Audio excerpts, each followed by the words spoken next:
Welcome to the Genius Factory. Enjoy the video. You start by confirming prerequisites so the update won't fail. Back up your photos and app data to Google Drive or a computer. Once done, charge the phone above 50% and connect to a stable Wi-Fi network to avoid interruptions. Now open Settings and go straight to System or About Phone and tap Software Update. You do this because updates can be large, may use mobile data, and a backup protects you if something goes wrong during installation. You should tap Check for updates and wait while the phone looks for the latest firmware.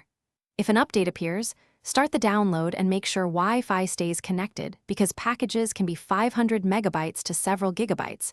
Using mobile data may incur charges. Once the download finishes, choose Install Now or Schedule for later. The phone will reboot, apply system changes, and optimize apps. This may take several minutes, so be patient and avoid powering off during the process. After reboot, you confirm the new version under About Phone so you know the update applied correctly and security patches are current.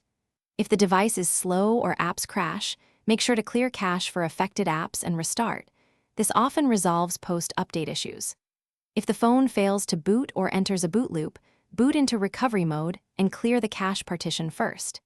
If that doesn't fix it, restore your backup or perform a factory reset as a last resort, because that.